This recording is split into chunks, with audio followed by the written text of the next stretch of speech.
Bismillahirrahmanirrahim. Assalamualaikum warahmatullahi wabarakatuh. Innal hamdalillahi ta'ala nahmaduhu wa nasta'inuhu wa nastaghfiruh wa na'udzu billahi min shururi anfusina wa sayyiati a'malina. May yahdihillahu fala mudilla lahu wa may yudlil fala hadiyalah. Allahumma shalli wa sallim alaihi wa ala alihi at-tayyibin at-tahirin wa ashabihi ghurril mayamin wa azwajihi ummahatil mu'minin. Allahumma shalli alaina bimannika wa karamatika wa rahmatik wa anta arhamur rahimin. Faqala Allah ta'ala fil Qur'anil Karim, a'udzu billahi minasy syaithanir rajim. Ya ayyuhalladzina amanu taqullaha haqqa tuqatih wa la tamutunna illa wa antum muslimun. Amma ba'd, fa inna asdaqal hadisi kitabullah wa khairal hadi hadi Muhammadin sallallahu alaihi wasallam wa syarrul umuri muhdatsatuha fa inna kulla muhdatsatin bid'ah wa kulla bid'atin dhalalah wa kulla dhalalatin finnar. Nas'alullah salamata minha. Ikhwani wa akhwati fillah, Bapak Ibu hadirin kaum muslimin sidang jemaah maghrib yang semoga dirahmati oleh Allah Subhanahu wa taala. Alhamdulillah, segala puji hanya milik Allah tabaraka wa taala. Karena pada malam hari ini Allah Subhanahu wa taala telah mengumpulkan kita dalam salah satu masjid yang merupakan rumah Allah Subhanahu wa taala. Kemudian salat dan salam kepada Nabi besar Muhammad sallallahu alaihi wasallam. Allahumma salli ala Muhammad wa ala ali Muhammad. Taib hadirin wal hadirat, a'azzani Allah wa iyyakum jami'an. Sesuai dengan topik pembahasan kita pada malam hari ini adalah tentang menuntut ilmu, ya, jalan menuju surga. Maka hadirin yang dimuliakan oleh Allah Subhanahu wa taala, menuntut ilmu adalah perintah Allah Subhanahu wa taala. Bahkan Rasul sallallahu alaihi wasallam mengatakan menuntut ilmu adalah sebuah kewajiban. Allah Subhanahu wa taala berfirman dalam surah Muhammad ayat yang ke-19. Apa kata Allah Subhanahu wa taala? Fa'lam annahu la ilaha illallah wastaghfir li dzambik. Allah Subhanahu wa taala mengatakan fa'lam, dan berilmulah, kata Allah. Karena di situ memakai perintah atau fi'il amr. I'lam asal katanya alima ya'lamu ilman alimun i'lam. Jadi i'lam itu perintah. Maka asal dari perintah dalam Al-Qur'an dan sunnah, hukum asalnya adalah wajib. Ya. Jadi Allah yang memerintahkan, Allah mengatakan fa'lam, maka ilmuilah, artinya Allah memerintahkan hambanya untuk menuntut ilmu. Kemudian sabda Nabi yang mulia sallallahu alaihi wasallam dalam hadis yang dikeluarkan oleh Imam Muslim.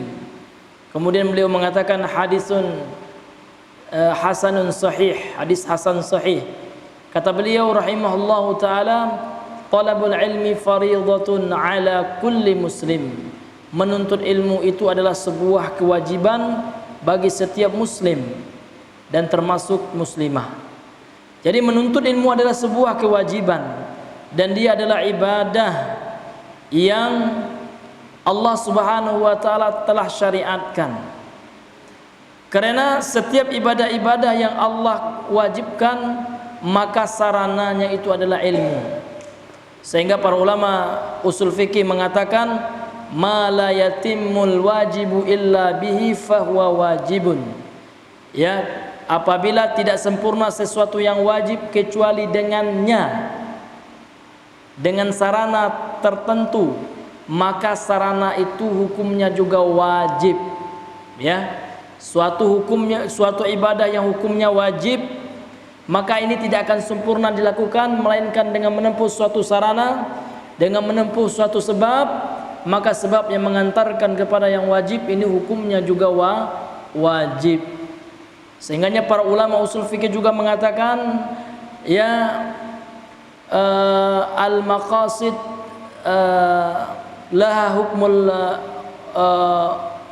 wasail, ya. Maka tujuan-tujuan sesuatu itu maka dia memiliki kesamaan hukum dengan wasail atau wasilah yang mengantarkan kepada yang wajib tersebut. Jadi kalau seandainya sesuatu ibadah itu Allah wajibkan, contoh solat ya, maka setiap sarana yang menunjang solat ini hukumnya juga wajib ya. Seseorang tidak akan bisa solat melainkan ketika dia mempelajari tentang bagaimana solat yang benar. Maka hukum mempelajari solat, menuntut ilmu tentang solat, ini juga hukumnya wajib. Seseorang tidak akan bisa mengesahkan Allah Subhanahu wa ta'ala, maka menuntut ilmu bagaimana mengesahkan Allah Subhanahu wa ta'ala, maka hukumnya juga wajib. Maka kalau kita kembali kepada topik pembahasan kita, menuntut ilmu adalah jalan menuju surganya Allah Subhanahu wa ta'ala.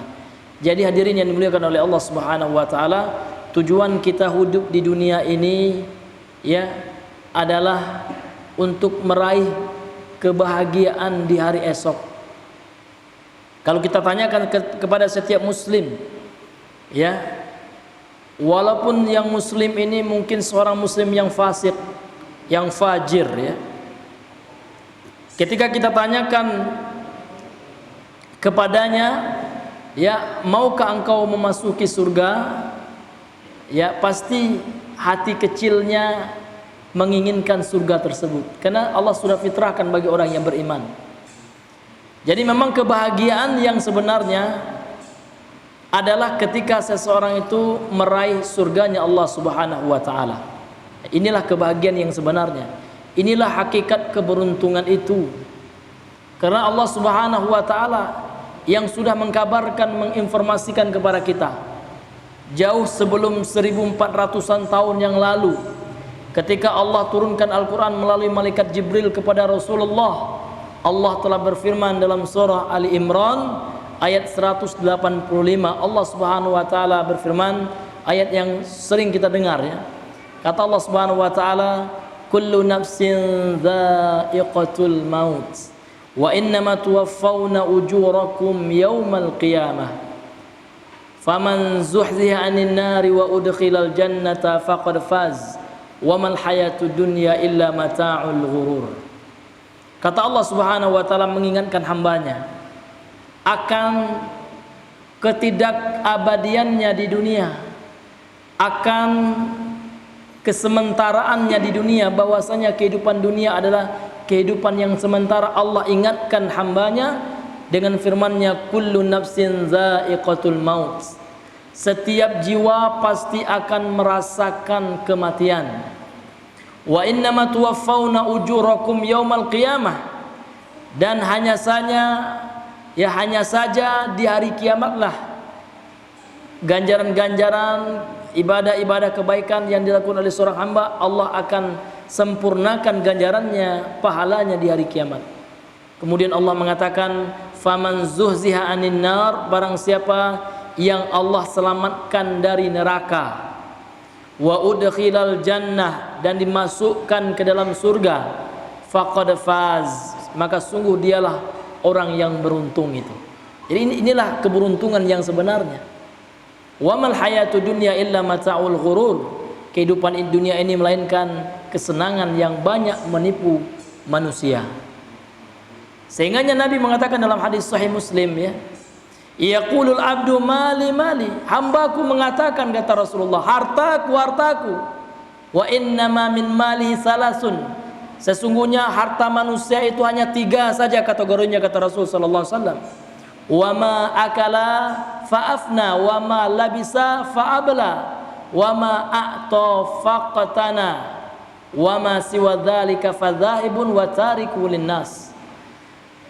Kata Rasul sallallahu alaihi wasallam, hambaku mengatakan hartaku hartaku, sesungguhnya harta hambaku itu hanya 3 saja. Apa yang telah dia makan, maka dia sudah menjadi kotoran, sudah binasa, sudah hancur, berubah menjadi kotoran. Wa ma labisa fa'abla, dan apa yang dia pakai dari pakaiannya maka akan usang, bahkan akan hancur, lapuk. Wa ma a'ta, dan apa yang dia beri, yang dia sedekahkan di jalan Allah, yang dia keluarkan di jalan Allah, faqatana, inilah yang akan kekal, wa ma siwa dzalika fazahibun, maka yang selain hal itu akan pergi, wa tariku linnas, akan dia tinggalkan kepada manusia, akan dia wariskan kepada ahli warisnya. Jadi hakikatnya harta kita, harta yang kita kumpulkan ini 3 itu saja, ya, berdasarkan nas hadis yang sahih dari Nabi yang mulia sallallahu alaihi wasallam. Maka apa yang akan kita bawa? Amal soleh kita. Apa yang akan kita bawa? Ibadah kita. Memang dalam keyakinan kita Ahlus Sunnah wal Jamaah yang berdasarkan Al-Quran dan Sunnah, kita masuk surga memang bukan karena amalan, namun karena rahmat Allah Subhanahu wa taala. Ya, Nabi mengatakan dalam hadis sahih Al-Bukhari, ya, la yadkhulu ahadum minkumul jannata bi'amalih. Tidak ada seorang pun dari kalian masuk surga dengan amalannya. Wa qala, kemudian seorang sahabat bertanya, wala anta ya Rasulullah, tidak juga engkau wahai Rasulullah? Wala ana, tidak juga saya. Walakin an yataghammadani Allahu birahmatihi, akan tetapi karena rahmat Allah Subhanahu wa taala yang telah diberikan kepadaku. Maka ulama mengatakan masuk surga itu memang karena kasih sayang Allah, memang karena rahmat Allah. Namun rahmat itu ada sebabnya, ada ikhtiar untuk mendapatkan rahmat tersebut. Sebagaimana kita yakini rezeki memang sudah Allah tetapkan, namun ada ikhtiar, ada sebab, ada upaya, ya, yang harus kita lakukan untuk mendapatkan rezeki tersebut. Maka dalam akidah Ahlussunnah wal Jamaah, ya, yang namanya tawakal itu berpasrah diri kepada Allah itu tidak hanya berdoa saja, melainkan disebutkan oleh ulama yang dimaksud dengan tawakal itu adalah al-i'timadu 'ala Allah ma'a badlil asbab, ya. Kita mengantungkan diri kepada Allah, bersandar diri kepada Allah dengan berupaya mengupayakan sebab yang akan mengantarkan kepada rezeki Allah tersebut, misalkan. Demikian juga rahmat Allah. Maka rahmat Allah ini diupayakan dengan apa? Dengan amal soleh, dengan kebaikan yang kita lakukan. Allah Subhanahu wa taala berfirman, inna rahmatallahi qaribum minal muhsinin. Sesungguhnya rahmat Allah itu dekat, ya, bagi orang-orang yang berbuat baik, beramal baik, muhsinin. Jadi memang masuk surga itu bukan karena amal, bukan, namun ya karena rahmat Allah. Namun rahmat ini bagaimana? Apakah dengan angan-angan saja seseorang ingin rahmat Allah namun dia bermaksiat kepada Allah? Kan tidak. Namun rahmat ini ada upaya, ikhtiar, usaha yang kita lakukan. Usaha itulah yang Allah perintahkan. Itulah yang disebut dengan ibadah, ya. Ibadah itu adalah segala sesuatu yang dicintai oleh Allah. Kata ulama, Syekhul Islam mengatakan, ibadah itu adalah ismun jamilun likulli ma yuhibbuhullah wa yardah. Ya, ibadah itu adalah suatu nama yang mencakup segala sesuatu yang dicintai dan yang diridhai oleh Allah Subhanahu wa taala. Minal aqwali wal af'ali, baik berupa perkataan, perbuatan, az-zahirati wal batinah, baik secara zahir yang tampak maupun yang tersembunyi. Maka di antara ibadah yang agung tersebut dalam rangka upaya ikhtiar meraih surganya Allah yang merupakan keberuntungan yang sebenarnya adalah dengan menuntut ilmu agama. Rasulullah seseorang yang telah Allah rekomendasi bagi kita, yang harus kita ikuti ucapan dan perbuatan beliau. Bahkan tidak dilakukan oleh Rasulullah, tidak pula dianjurkan, namun ditetapkan oleh beliau. Ini sudah menjadi sunnah, ya, sunnah takririyah. Jadi apa kata Nabi sallallahu alaihi wasallam? Kata Nabi yang mulia sallallahu alaihi wasallam dalam hadis yang dikeluarkan oleh Imam Muslim dalam sahihnya, man salaka tariqan yaltamisu fihi ilman sahalallahu lahu bihi tariqan ilal jannah. Barang siapa yang menempuh suatu jalan untuk mempelajari ilmu, ya, ilmu agama. Karena setiap ilmu yang Allah sebutkan dalam Al-Quran dan yang disebutkan oleh Rasulullah dalam hadis secara mutlak, maka maksudnya ini adalah ilmu agama. Karena ciri orang-orang yang berilmu itu Allah sudah mengatakan dalam surah Fatir, innama yakhshallaha min ibadil ulama. Sesungguhnya orang yang paling takut kepada Allah dari kalangan hambanya adalah orang yang berilmu. Ulama ini jamak taksir dari alim. Alim isim fa'il, pelaku dari alimah, ya, artinya orang yang berilmu. Jadi Allah kaitkan antara ilmu dengan rasa takut kepada Allah Subhanahu wa taala. Ini menunjukkan apa? Ilmu agama. Karena orang yang memiliki ilmu agama lah yang takut kepada Allah Subhanahu wa taala. Ilmu agama. Namun orang-orang kafir berilmu juga, ya kan? Namun mereka sesuai dengan apa yang Allah sifati dalam surah Ar-Rum ayat yang ke-7. Apa kata Allah Subhanahu wa taala tentang orang kafir? Ya'lamuna zahiran minal hayatid dunya. Ya'lamuna zahiran min hayatid dunya. Mereka hanya tahu tentang yang tampak dari kehidupan dunia. Mereka hanya mengilmui gitu, sesuatu yang tampak dari kehidupan dunia ini saja. Wahum 'anil akhirati hum ghafilun. Sedangkan mereka tentang perkara akhirat mereka lalai. Siapa mereka ini? Ya, kita kembalikan kepada ahli tafsir. Ya, Imam Ibnu Katsir dalam tafsirnya menukilkan perkataan sahabat yang mulia, ahli tafsir dari kalangan para sahabat, ya kan, sahabiyun jalil Ibnu Abbas radhiyallahu anhu. Maka beliau mengatakan, hai al-kuffar, mereka adalah orang-orang kafir. Ya'lamuna umrana dunya wa hum an amri dini juhalun. Mereka mengetahui tentang permasalahan dunia, tentang bagaimana bangunan-bangunan dunia, bagaimana memakmurkan dunia. Wa hum an amri dini, sedangkan mereka tentang urusan agama juhalun. Tidak hanya jahil. Kalau jahil sekedar bodoh, ya. Tapi kalau ungkapan juhal, ya, ini namanya ya sirah mubalaghah, atau istilah bahasa Indonesianya hiperbola, majas hiperbola, ya, yang bermakna betul-betul bodoh mereka tentang perkara akhiratnya, karena mereka tidak mau mempelajari ilmu agamanya. Inilah hadirin yang dimuliakan oleh Allah, di antara bagaimana keutamaan seseorang mempelajari ilmu agama. Jadi Nabi, kita kembali pada hadis yang tadi, Nabi mengatakan man salaka tariqan, ya, barang siapa yang menempuh satu jalan. Jalan untuk apa ini? Yaltamisu fihi ilman, untuk mempelajari, mencari ilmu agama gitu. Apa yang akan dia dapat? Ini Nabi yang mengatakan, ya. Sahalallahu lahu tariqan ilal jannah. Allah akan mudahkan kelak jalannya menuju surganya Allah Subhanahu wa taala. Jadi yang mengatakan ini, kita lihat, ini bukan perkataan saya, bukan perkataan manusia, ini adalah perkataan Rasulullah, yang mana Rasulullah itu adalah as-sadiqul masduq. Apa yang beliau katakan itu adalah wahyu. Jadi hadis itu adalah wahyu. Al-Quran itu juga wahyu, ya, wahyu yang pertama. Kemudian penjelas Al-Quran itu adalah al-hadis, itu juga wahyu.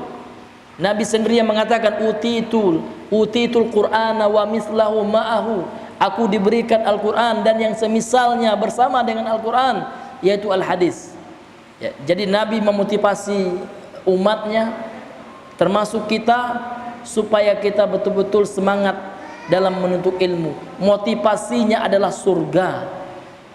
Begitulah demikian juga Allah Subhanahu wa taala ketika memotivasi hamba-hambanya, ya, untuk beramal soleh, bukan dengan harta kekayaan dunia, tidak. Karena dunia ini sementara, Pak, akan kita tinggalkan. Berapalah usia kita paling panjang di dunia ini? Ada yang 100 tahun di sini, Pak? Enggak ada. Yang 70 tahun, yang 80 tahun ada, Pak? Enggak ada, Pak. Berapa lamalah sementara kita di dunia ini? Makanya motivasi yang diberikan oleh Allah dalam Al-Quran adalah surga, kesenangan selama-lamanya. Sekarang kalau kita lihat, ya, teman-teman kita, saudara kita sangat bersemangat, Pak, kalau seandainya mereka mendapatkan informasi, ya, ada seorang motivator unggul yang bisa memberikan motivasi mereka bagaimana sukses hidup di dunia. Mereka bahkan sanggup mengeluarkan uang ratusan ribu rupiah untuk membeli tiket menghadiri, mendengarkan motivasi dari motivator dunia, bagaimana menjadi seorang pengusaha yang sukses. Sangat bersemangat, Pak. Namun kenapa tentang akhirat sesuatu yang pasti, kan? Kalau kaya belum pasti, Pak. Siapa yang bisa memastikan kalau tamat kuliah kaya? Bisa nggak, Pak? Saya pernah kenal ya, yang punya Don Bosco, dia di Padang itu ada namanya Hotel Don Bosco ya. Ya, Bas Rizal Koto namanya, Bapak Bas Rizal Koto. Waktu saya IAIN di Padang dulu pernah bertemu sama beliau. Beliau mengadakan seminar gitu. Saya tidak tamat ya, SD pun saya nggak tamat. Tapi saya diundang kemana ya, UI mengundang saya berbicara tentang ekonomi ya kan. Bahkan beliau menjadi pengusaha sukses, nggak tamat SD padahal Pak ya. Ya kan. Ya kan, doktor ekonomi yang mendengarkan seminar beliau. Ya, jadi kalau seandainya kita tamat kuliah sekarang, apakah pasti? Kan nggak ada yang pasti itu Pak ya. Yang namanya dunia itu nggak bisa kita pastikan. Ya, terkadang kalau rezekinya bagus ya boleh jadi gitu. Namun yang pasti itulah hadirin yang dimuliakan oleh Allah Subhanahu wa taala adalah mati, itu pasti Pak. Ini tidak ada yang menyangkalnya Pak. Orang kafir sekalipun ya pasti percaya akan mati. Namun mereka tidak memiliki keimanan, keyakinan, tidak memiliki konsep bagaimana menghadapi kematian. Karena dalam konsep mindset mereka hanyalah kehidupan dunia ini saja gitu kan. Makan, minum di dunia. Tapi orang yang beriman mereka memiliki tujuan, ya kan, untuk kehidupan yang maha kekal. Sudah dibimbing oleh Allah melalui wahyu Pak, melalui Al-Quran sebagai kompas dalam kehidupan kita, yang akan menuntun kita menempuh jalan yang lurus ini Pak, dengan sunnahnya Nabi yang mulia sallallahu alaihi wasallam. Jadi menuntut ilmu agama ya adalah sesuatu yang akan mengantarkan kita ke surganya Allah Subhanahu wa taala. Maka kalau seandainya manusia ya banyak yang termotivasi dengan perkataan manusia, dengan dorongan, dengan motivator dari manusia, maka seharusnya kita sebagai orang yang beriman kita termotivasi oleh sabda Nabi kita yang mulia sallallahu alaihi wasallam. Bahkan ini bukan hanya dari Nabi ya, dari Allah, dari Rabbul Alamin, dari Allah Tuhan semesta alam. Apa kata beliau? Yarfa'illahu alladhina amanu minkum walladhina utul ilma darajat. Allah akan mengangkat, ya, ini fil mudhari ya Pak ya, bermakna akan ya. Yarfa'illahu, Allah akan mengangkat ya kan, orang-orang yang beriman dan orang-orang yang berilmu di antara kalian beberapa derajat ya. Artinya kedudukan mereka kelak di sisi Allah Subhanahu wa taala ini akan tinggi Pak. Kalau sekarang ya pasti kita semua mau memiliki jabatan yang tinggi, pasti mau Pak ya.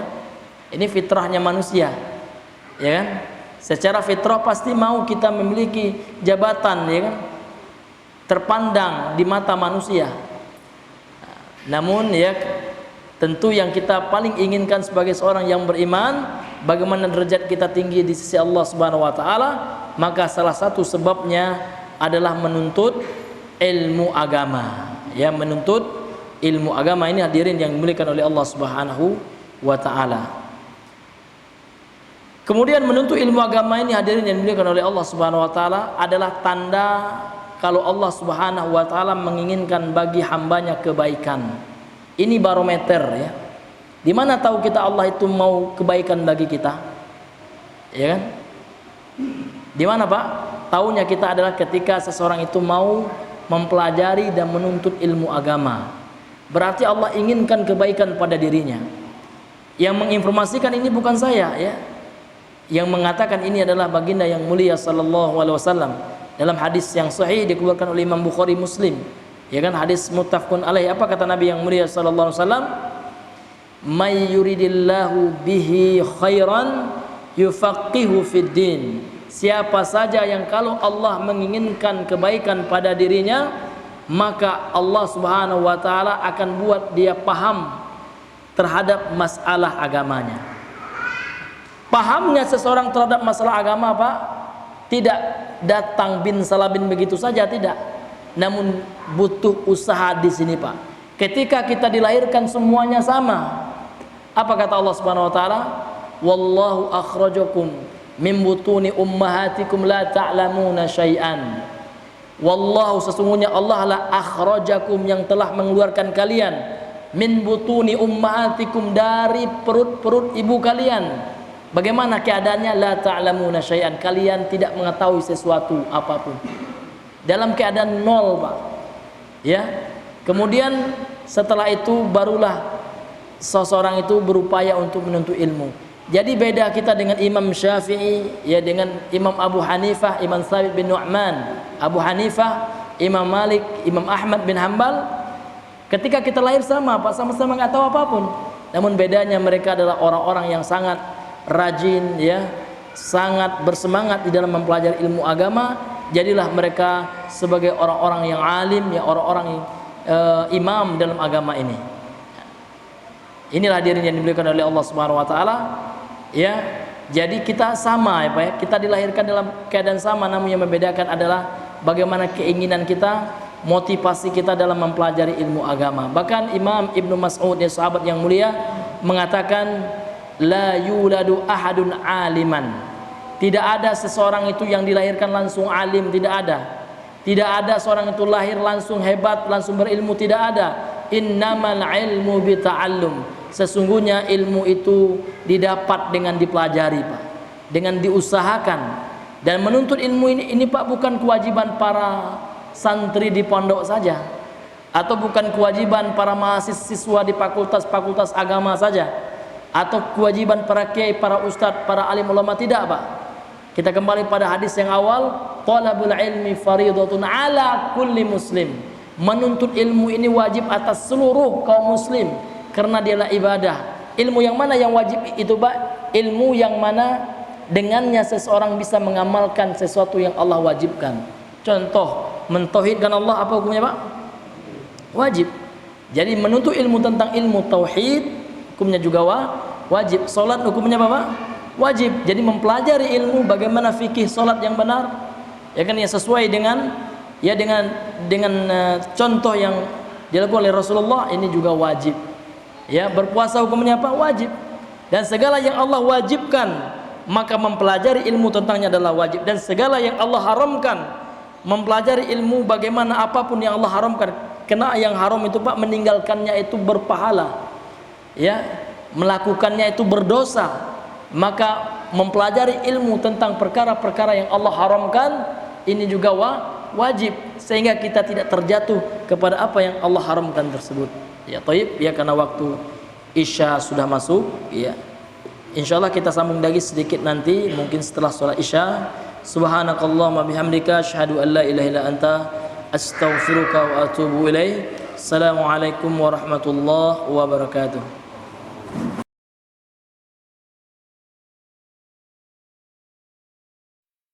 Alhamdulillahi rabbil alamin, wal aqibatu lil muttaqin, wala udwana illa 'alal zalimin. Asyhadu an la ilaha illallah wahdahu la syarika lah, wa asyhadu anna Muhammadan 'abduhu wa rasuluh. Allahumma salli wa sallim wa barik alaihi wa ala man sara ala nahjihi wa tamassaka bi sunnatihi ila yaumiddin, amma ba'd. Ikhwani wa akhwati fillah, Bapak Ibu yang semoga dirahmati oleh Allah Subhanahu wa taala. Alhamdulillah, insyaallah kita kembali melanjutkan sedikit dari materi yang berkaitan dengan masalah ilmu, ya, yang mengantarkan kita ke dalam surganya Allah Subhanahu wa taala. Jadi kalau seandainya kita berbicara mengupas tentang fadlu talabil ilm, ya, keutamaan menuntut ilmu, ini sangat banyak, ya, sangat banyak sekali, banyak ayat-ayat dan hadis-hadis yang menerangkan tentang bagaimana keutamaan menuntut ilmu agama tersebut. Jadi datangnya kita ke majelis ilmu ini bukanlah perkara yang sia-sia, ya kan? Di antara motivasi besar yang harus kita tanamkan dalam hati kita sehingga melahirkan semangat untuk melakukannya, ya kan? Di antara keutamaannya adalah sebuah hadis yang dikeluarkan oleh Al-Imam At-Tabrani, kemudian juga dikeluarkan juga oleh Al-Hafiz As-Suyuti rahimahullah, kemudian disahihkan oleh para ulama, di antaranya Syekh Albani rahimahullah, dan juga dikeluarkan oleh Imam Ibnu Hibban dalam sahihnya. Ya, kata Nabi yang mulia sallallahu alaihi wasallam, man ghada ila masjidin la yuridu illa an yata'allama khairan aw yu'allimahu kana lahu ka ajril hajjin, kana lahu ka ajri hajjin taman ya hajjatuhu. Man ghada ila masjidin, siapa saja yang pergi ke masjid La yuridu, tidak ada yang dia inginkan illa an yata'allama khairan, tidak ada yang dia inginkan melainkan untuk mempelajari kebaikan, au yu'allimahu, atau mengajarkan kebaikan tersebut. Apa keganjarannya? Kana lahu ka ajri hajin, maka baginya pahala seperti pahala orang menunaikan ibadah haji. Taman hajjatuhu, sempurna ibadah hajinya. Hadis ini sahih, disahihkan oleh Al-Hafiz Ibnu Hibban, merupakan ulama terdahulu ya. Kemudian ulama masa kini, ulama kontemporer di abad 21, Syekh Albani rahimahullahu taala. Inilah hadirin yang dimuliakan oleh Allah, sungguh luar biasa, banyak sekali keutamaan-keutamaan yang luar biasa daripada menuntut ilmu dan ilmu tersebut. Kemudian apa ilmu yang bisa mengantarkan seorang ke dalam surganya Allah itu? Ilmu yang seperti apa? Yang pertama tentu ilmu yang dipelajari dengan keikhlasan karena Allah Subhanahu wa taala. Karena siapa saja yang belajar ilmu, ya, Nabi mengatakan dalam hadis sahih At-Tirmidzi, Imam At-Tirmidzi mensahihkannya, kata Nabi sallallahu alaihi wasallam, man ta'allama al-ilma mimma yubtagha bihi wajhullah la yata'allamu illa liyusiba gharadan minad dunya, ya, lam yajid rihal jannati, atau kama qala Nabi sallallahu alaihi wasallam. Kata Nabi sallallahu alaihi wasallam, man ta'allama al-ilma, barang siapa yang mempelajari sebuah ilmu agama, mimma yubtagha bihi wajhullah, yang seharusnya dia niatkan hanya mendapatkan wajah Allah, yang seharusnya dia niatkan untuk mendapatkan ganjaran di sisi Allah Subhanahu wa taala, akan tetapi orang ini la yata'allamuhu, dia tidaklah mempelajarinya illa liyusiba gharadan minad dunya, melainkan untuk mendapatkan kehidupan dunia, ada kepentingan dunia yang dia niatkan dalam mempelajari ilmu, dalam mengajarkan ilmu agama. Kalau ilmu dunia nggak apa-apa Pak, niat kita dunia awalnya nggak apa-apa. Tapi kalau ilmu agama ini harus ikhlas niat kita, harus mesti wajib kita niatkan, kita harapkan wajah Allah. Kalau ilmu agama ini berat Pak ya. Jadi kita kalau seandainya mempelajari ilmu agama ini dituntut untuk ikhlas. Karena ilmu agama ini ibadah, sama dengan sholat. Orang sholat dituntut ikhlas. Kalau nggak ikhlas dia ada sedikit riya, ya kan, sampai selesai sholatnya ada tertanam merasa riya, maka hapus batal pahala sholatnya. Puasa seperti itu juga harus ikhlas betul-betul karena Allah Subhanahu Wa Taala. Kalau seandainya ada orang yang motivasinya menuntut ilmu, niatnya, motif dorongannya dalam menuntut ilmu adalah untuk dunia, maka Nabi mengatakan lam yajid rihal jannah, dia tidak akan mendapatkan baunya surga, ya, tidak akan mencium baunya surga. Nauzubillah min zalik.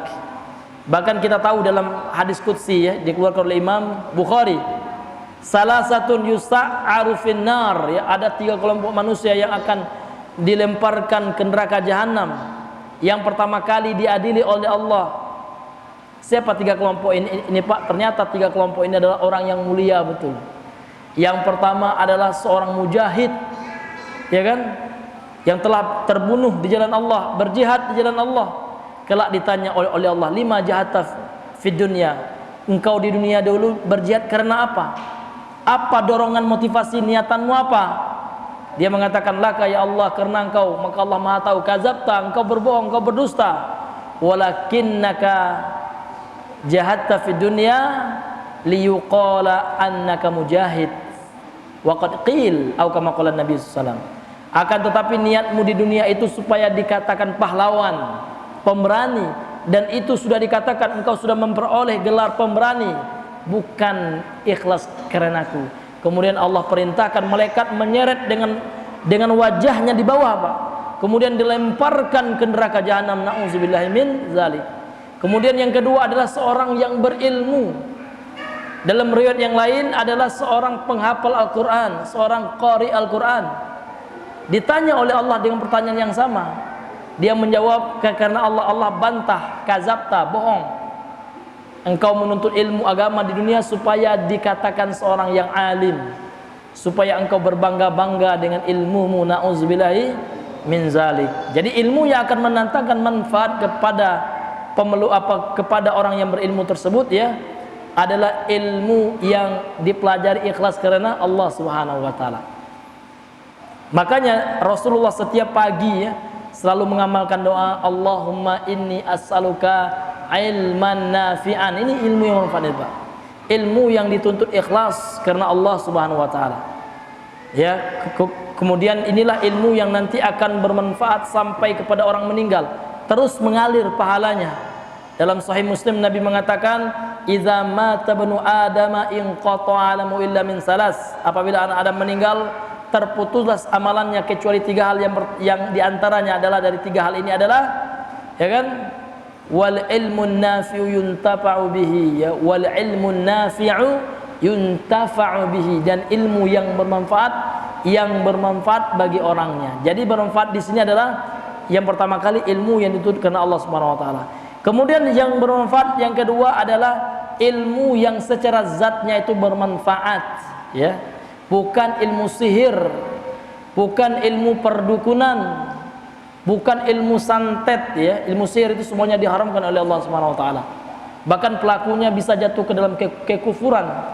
Karena yang mengajarkan sihir itu kan di masa Nabi Musa, syaitan dari Babilonia, ya kan Allah mengatakan wa ma kafara Sulaimanu walakinna syayatina kafaru. Kenapa kafir setan itu?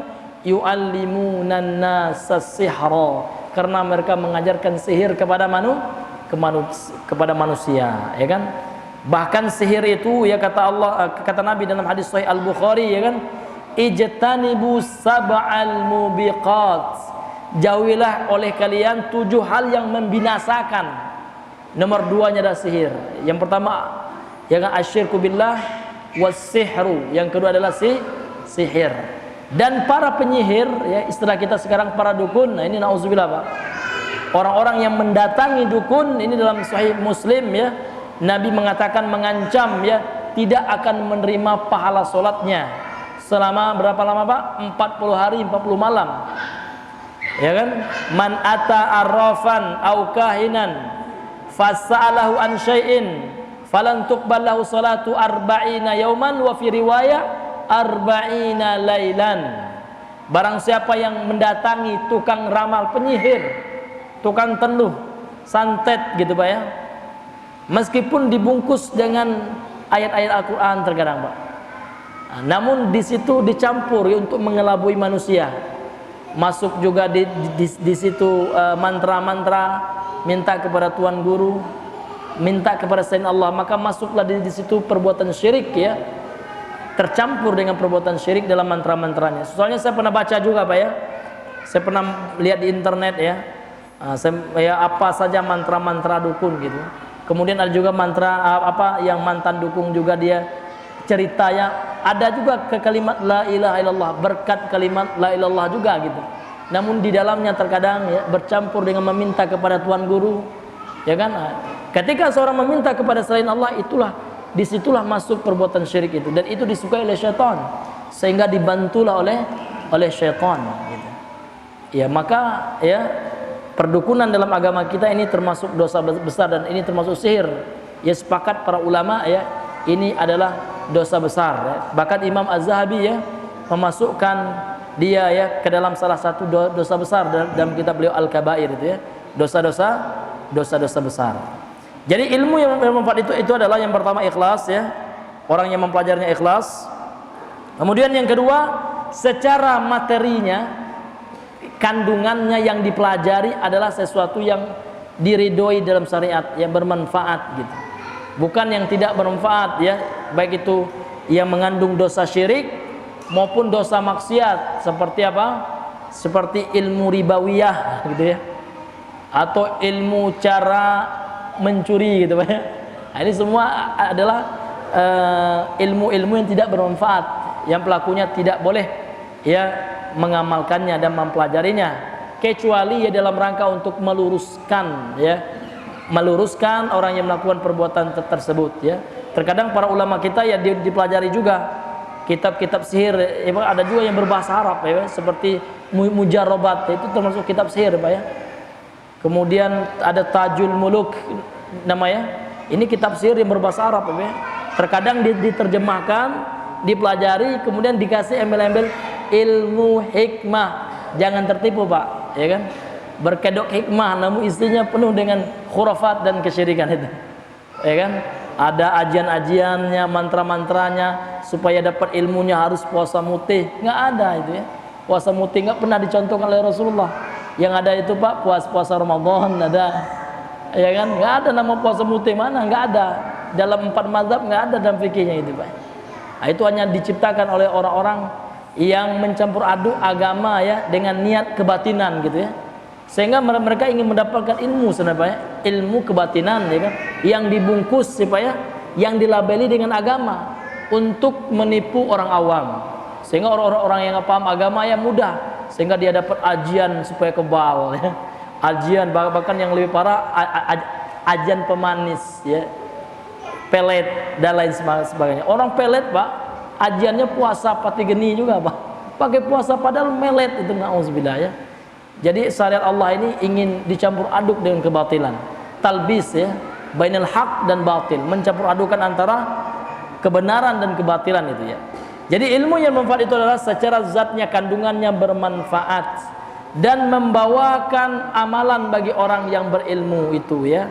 Jadi kalau seandainya ada orang yang berilmu akan tetapi dia tidak mengamalkan ilmunya, ini ilmunya itu tidak bermanfaat, Pak. Dia tahu ya kan tentang tauhid ya, bahwasanya meminta kepada selain Allah itu syirik, namun dia ikutan tidak diamalkan, ini ilmunya itu tidak bermanfaat ya, tidak bermanfaat ya. Dan Allah mengatakan kabura maqtan indallah, ya, amat besar kemurkaan di sisi Allah, antaqulu ma la taf'alun, engkau mengucapkan sesuatu ya kan yang tidak engkau kerjakan gitu. Ini luar biasa, Pak ya. Ini adalah menjadi ancaman yang sangat keras bagi orang yang berilmu namun tidak mengamalkan ilmunya, atau bagi orang yang menyeru kepada kebaikan namun dia melupakan dirinya. Ini luar biasa ancamannya, Pak. Jadi ini adalah ayat-ayat ya dari Allah ya kan yang sangat luar biasa bagi seorang dai, orang yang mengajak manusia ke jalan Allah Subhanahu wa taala. Bahkan Allah juga mengatakan dalam surah Al-Baqarah, atamuruna an-nasa bil birri wa tansawna anfusakum gitu. Apakah kalian mengajak manusia untuk melakukan kebaikan sedangkan kalian melupakan diri kalian? Kemudian dalam sebuah hadis ya yang dikeluarkan oleh Imam Bukhari Muslim ya, hadis muttafaqun alaih, ini hadis yang sangat luar biasa, Pak ya. Ini merupakan ancaman ya, membuat takut ya orang-orang yang menyeru ke jalan Allah Subhanahu wa taala ya. Kata Nabi sallallahu alaihi wasallam, yuja'u birrajuli yaumal qiyamah fayulqa finnar ya, akan didatangkan seorang laki-laki kelak di hari kiamat. Kemudian fayulqa finnar, kemudian laki-laki ini dilemparkan oleh Allah Subhanahu wa taala ke neraka jahanam. Fatandaliku aqtabuhu finnar, kemudian terurai, tercabik-cabik aktabu, ususnya kelak di hari kiamat.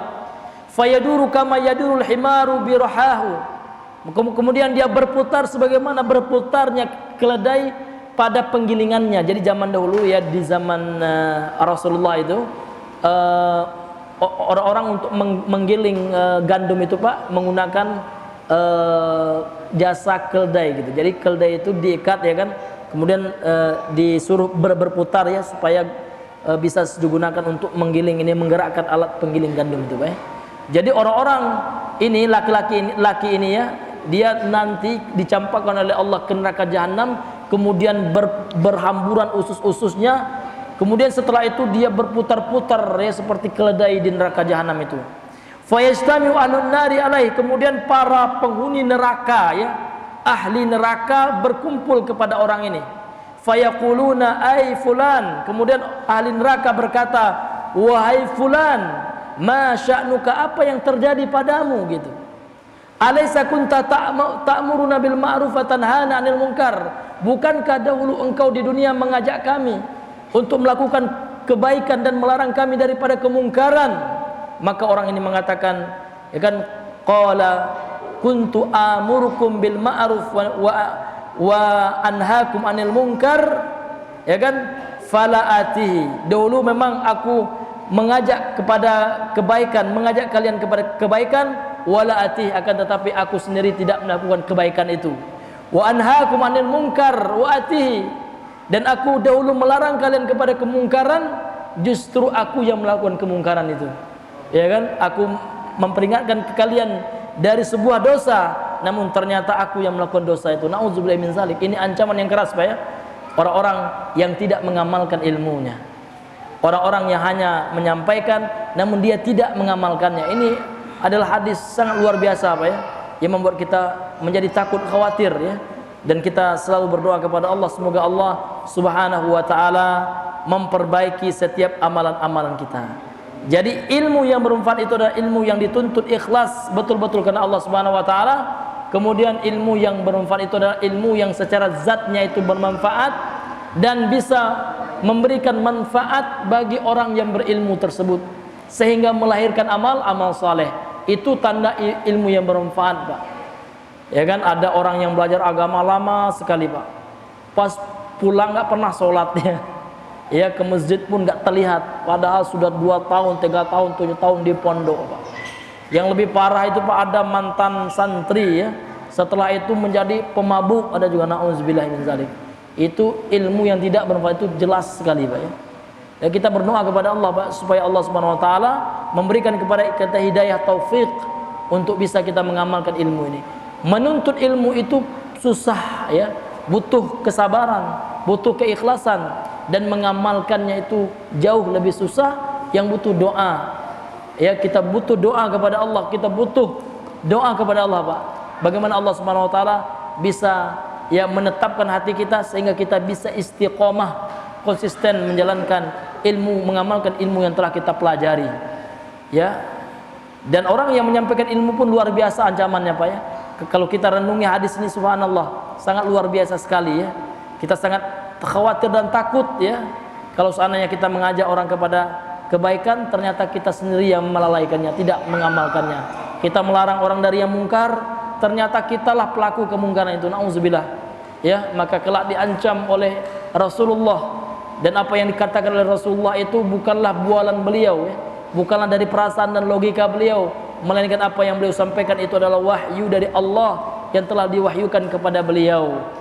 Ya, na'udzubillahi min zalik. Semoga Allah Subhanahu wa taala ya mengistiqomahkan kita, menjadikan kita istiqomah di dalam jalan ilmu ini, dan semoga Allah Subhanahu wa taala memberikan kita hidayah taufik untuk bisa mengamalkan apa yang telah kita ilmui, apa yang telah kita fahami, dan semoga Allah Subhanahu wa taala mewafatkan kita kelak di dalam ketaatan kepada Allah Subhanahu wa taala, sehingga kita betul-betul ketika wafat betul-betul telah merealisasikan Islam kita, sehingga kita mengamalkan wasiat dari Allah Subhanahu wa taala pada muqaddimah tadi ya, fala tamutunna illa wa antum muslimun. Janganlah sekali-kali kalian meninggal, yakni kita semua, melainkan betul-betul dalam keadaan Islam, berserah diri kepada Allah, telah merealisasikan penghambaannya kepada Allah Subhanahu wa taala.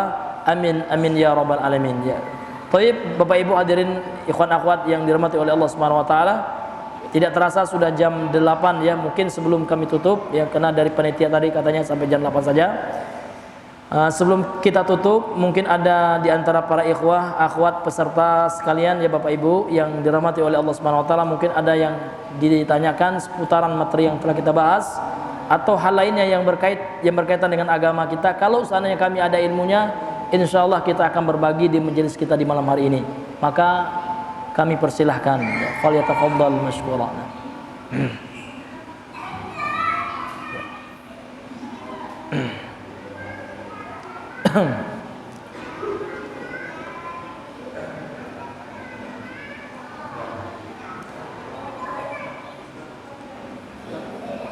Ya, tafadhal Bang ya. Waalaikumsalam warahmatullahi wabarakatuh.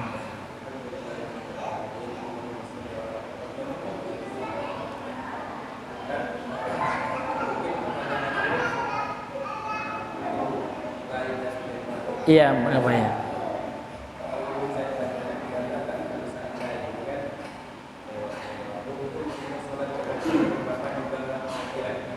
Iya. Iya.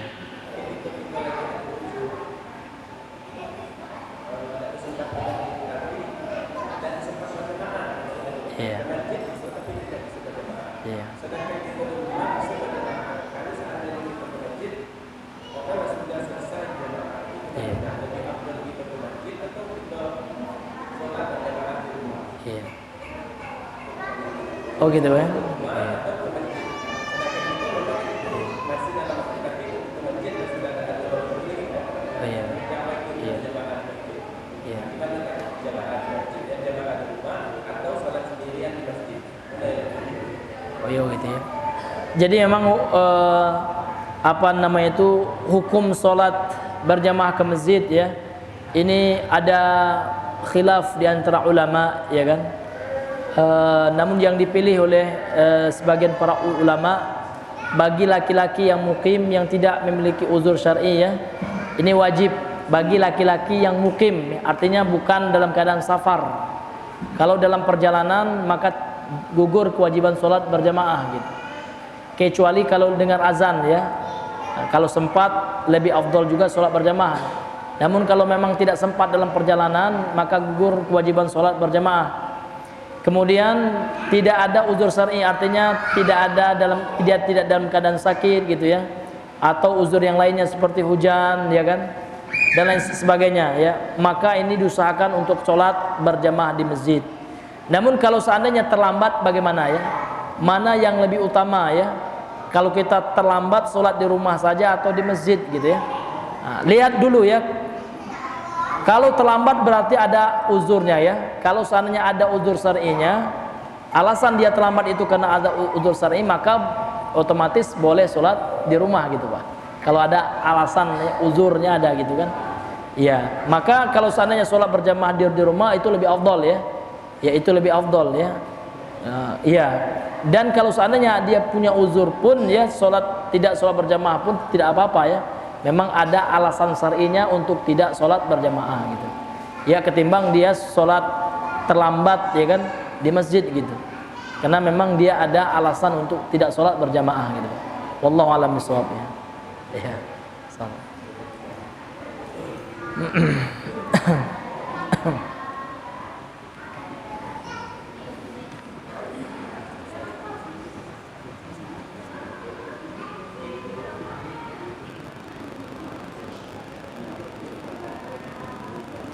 Bismillah, assalamualaikum Ustaz. Afwan, ana mau tanya, ana tidak bisa melakukan duduk tawarruk dengan benar dikarenakan kelebihan berat badan. Mohon solusinya Ustaz. Wassalamualaikum warahmatullahi wabarakatuh. Waalaikumsalam warahmatullahi wabarakatuh. Jadi dalam sholat itu, dalam fikih sholat itu yang harus kita tekankan, ada perkara rukun, ada perkara syarat sahnya sholat, kemudian ada wajib ya, hal-hal yang diwajibkan dalam sholat, ada hal yang disunahkan. Duduk iftirash dengan tawarruk ini hukum asalnya sunnah ini, ya kan? Kalau kita hanya iftirash saja nggak apa-apa gitu ya. Ya iftirash saja kan ada pendapat dalam satu mazhab juga, semuanya iftirash ya. Kalau nggak salah itu mazhab Malik ya. Kemudian ada juga yang tawarruk semuanya. Namun yang ditarjih oleh sebagian para ulama ya, ketika sholat 2 rakaat kita iftirash ya. Namun ketika sholat yang 4 rakaat kita tawarruk. Jadi tawarruk dan iftirash itu sendiri pun hukumnya sunnah gitu, tidak mempengaruhi keabsahan sholat. Namun opsinya harus 2 ya.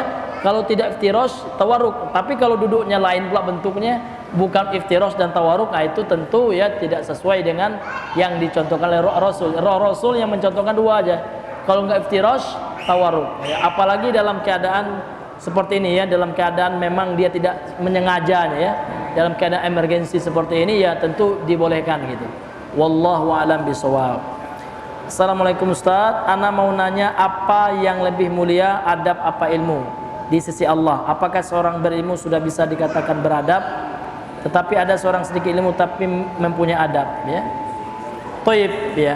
Jadi adab ya, adab itu adalah etika ya. Ya, atau lebih dikenal dengan akhlak lah gitu ya. Ya, adab tentu hal yang paling utama, Pak. Namun kita rinci dulu. Adab yang seperti apa yang paling utama itu? Tentu yang pertama adab kita kepada Allah. Bagaimana kita mentauhidkan Allah Subhanahu wa taala, bagaimana kita mengesahkan Allah, tentu ini adab yang paling nomor 1 gitu. Hablum minallah kita. Ya kan? Ada orang bagus ya kan ada adabnya, ya masya Allah. Sholat enggak, mana Pak? Enggak benar juga gitu. Tentu adab yang pertama yang kita jaga adalah bagaimana hubungan kita dengan Allah Subhanahu wa taala. Namun kalau kita berbicara tentang ilmu, ya apakah ilmu, ya ini dirinci dulu ilmu seperti apa. Kalau para ulama mengatakan, ya ada ulama yang belajar adab 40 tahun, ya kan, baru belajar ilmu. Ini kita harus lihat asbabul wurud, ya riwayat ini seperti apa. Ini maksudnya adalah ulama itu belajar adab dulu, ya akidah, tauhid itu adab, ya. Adab masuk WC, adab bertamu, adab bermuamalah dengan orang lain, ya kan, adab berteman, ya kan. Daripada mempelajari ilmu-ilmu seperti ilmu hadis, ya kan, ilmu rijalul hadis, ilmu takhrijul hadis, atau mempelajari ilmu bahasa Arab, ilmu balaghah, ya kan, ilmu arud, ya, ilmu-ilmu yang memang itu adalah merupakan ilmu pendalaman dalam Islam, ya kan. Ilmu usul fikih misalkan yang lebih mendalam gitu. Tentu dari ilmu-ilmu ini lebih dikedepankan adab gitu. Nah, tapi daripada ilmu tauhid, bagaimana Pak Ustadz? Apakah kita harus beradab dulu daripada tauhid? Ini kan salah. Karena tauhid itu sendiri adalah bagian daripada adab. Jadi maksudnya, ya kan, orang berilmu, ya kan, seharusnya orang yang berilmu itu beradab, Pak. Orang yang betul-betul berilmu gitu. Karena orang yang dikatakan berilmu, ya, adalah orang yang mengamalkan ilmunya. Kalau dia mengamalkan ilmunya, dia tahu hadis-hadis, ya, tentang bagaimana menghormati orang tua, bagaimana berbuat baik kepada sesama. Bahkan Nabi mengatakan, la yu'minu ahadukum hatta, ya kan, yuhibba li akhihi ma yuhibbu li nafsihi. Tidaklah sempurna keimanan seseorang sampai dia mencintai saudaranya sebagaimana dia mencintai dirinya pribadi, kan seperti itu. Sehingga apa Pak? Sehingga dia tidak akan menzolimi orang lain, dia tidak akan menyakiti perasaan orang lain, karena lisan lidah ini nantinya akan ditanya oleh Allah. Tahu dia ilmu tentang itu, justru akan beradab dia, sehingga dia takut kepada Allah, dia nggak mau menipu, dia nggak mau curang, ya, dia pun tidak mau menggibahi orang, dia tidak mau berkata-kata yang menyakiti perasaan orang. Ini semuanya kan ada ilmunya, ya, ya ada ilmunya itu. Nah, dipelajari di apa, ya, di hadis-hadis Nabi, di kitab-kitab para ulama dipelajari, ya, tentang tazkiyatun nufus, ya kan. Nah, kalau Bapak belajar Riyadhus Shalihin itu Pak, banyak ada bab tentang babu hifzil lisan, ya kan. Bahkan pepatah Arab mengatakan, ya kan, salamatul insan fi hifzil lisan, ya, selamatnya seseorang itu dengan dia menjaga lidahnya gitu. Ini kan adab, ya Pak, ya. Kalau orang mengamalkan ilmunya pasti beradab. Tapi kalau kita lihat ada orang yang ilmunya tinggi, ya kan, masya Allah, hafal Al-Quran, hafal hadis, ya, tapi, ya kan, suka memfitnah, ya kan, ya, suka berkata kasar sama orang tua. Terkadang dia berani tidak menghormati yang tua. Berarti orang ini tidak, ya, berarti dia tidak mengamalkan ilmunya, ya. Jadi kalau dikatakan mana yang lebih dahulu, adab atau ilmu, ya, ini dirinci, ya. Ya, yang dikatakan oleh para ulama, ya, ada ulama yang belajar adab 40 tahun baru ilmunya. Yang dimaksud ilmu ini adalah ilmu yang merupakan ilmu-ilmu yang pendalaman dari ilmu Islam, ya. Ya, bukan maksudnya adalah ilmu tauhid, ya, bukan, ya. Artinya ilmu ini adalah ilmu yang merupakan ilmu-ilmu yang spesifikasi dalam Islam, gitu, ya. Ilmu-ilmu yang dimiliki oleh para ulama, ya, para mujtahid, gitu, ya, ya, para mufti, gitu, ya, ilmu yang seperti itu, Pak, ya. Ya, namun adab, tentu adab itu dibangun di atas ilmu, ya Pak, ya. Bagaimana orang tahu itu adalah adab Islam atau adab yang bukan Islam, gitu. Tentu dengan ilmu juga, gitu. Ya, mungkin ini yang saya sampaikan. Wallahu ta'ala a'lam.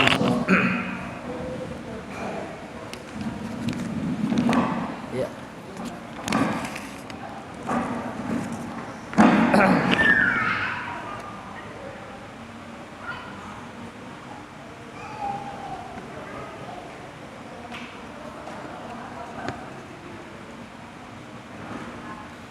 Assalamualaikum Ustaz, adakah keutamaan khusus bagi seorang yang melunasi utang orang tuanya yang sudah meninggal?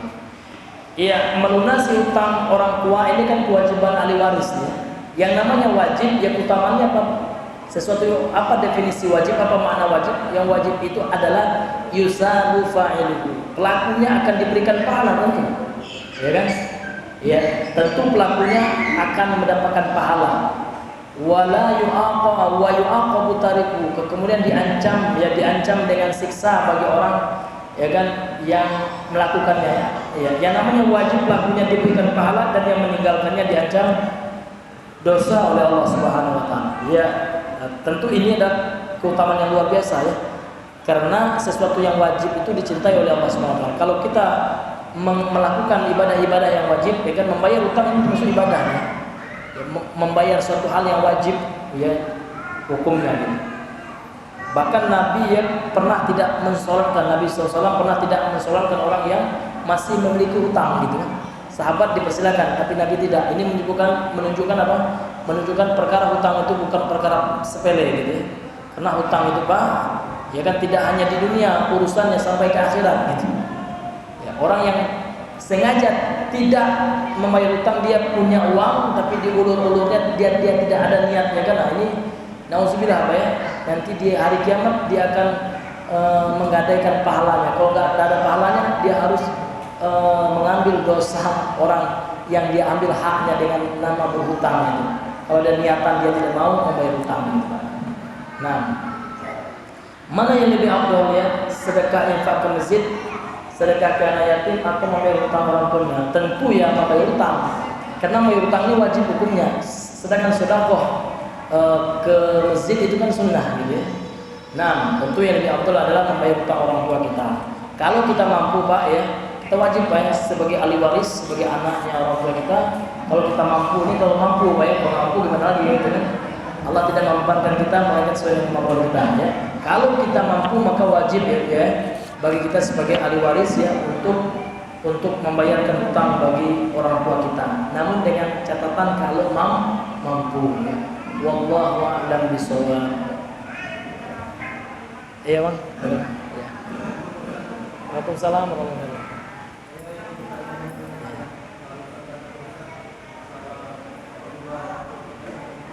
Iya. Iya. Ya Bang?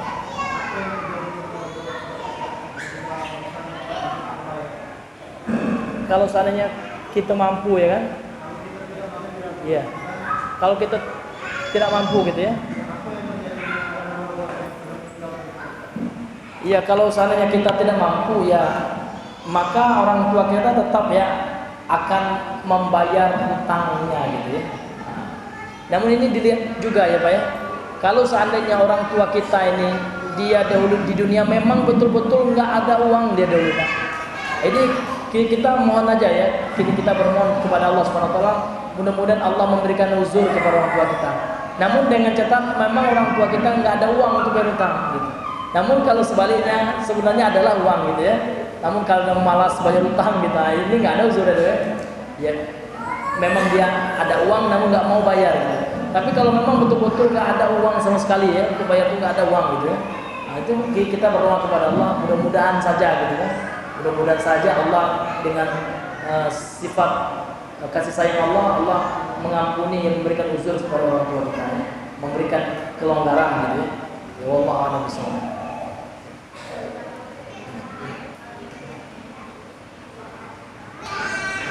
Ya, fadhal Bang.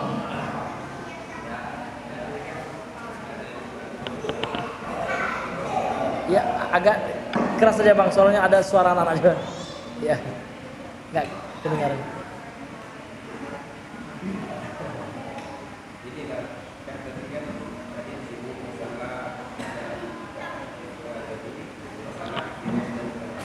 Iya. Iya. Ada kawan kita ketika imbang jawab. Iya. Ada juga yang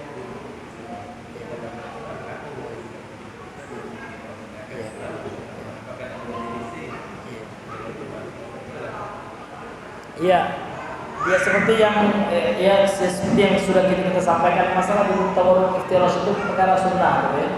Ini bukan suatu kewajiban. Namun kalau seandainya imam tawarruk yang lebih afdol utamanya yang seperti apa gitu. Ini berbeda pendapat ulama ya. Sebagai ulama mengatakan harus mengikuti imam, berdalilkan dengan hadis Nabi innama ju'ilal imam liyutamma bihi, sesungguhnya dijadikan imam untuk diikuti.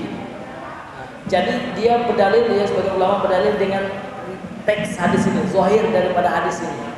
Kemudian juga ada ulama yang mengatakan maksudnya adalah mengikuti imam sesuai dengan konteks gitu.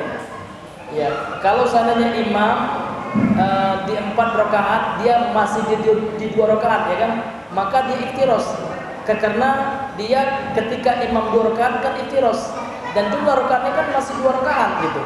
Nah, memang di sini ada sedikit silang pendapat ya, khilafiyah ya di tengah-tengah para ulama gitu. Iya. Jadi nggak apa-apa Bang, kalau ingin ngikut ya tawaruk juga ya ada pendapat ulamanya. Karena dalilnya sama-sama itu dalilnya, tapi pretensinya berbeda ya, pemahamannya berbeda. Gimana? Yang menurut ulama yang ada ulama yang mengatakan lebih afdal seperti itu kan, yang itu menurut beliau gitu kan, apa namanya itu pemahaman beliau. Kemudian pemahaman ulama yang lain berdasarkan hadis itu juga yang lebih afdal dan iftiras. Jadi itu relatif gitu ya. Mungkin abang ngambil yang afdal menurut ulama itu yang nggak apa-apa tawaruk gitu ya. Dan ini adalah masalah furu'iyah, masalah cabang yang semuanya insyaallah bisa ditoleransi lah. Wallahu a'lam bishawab.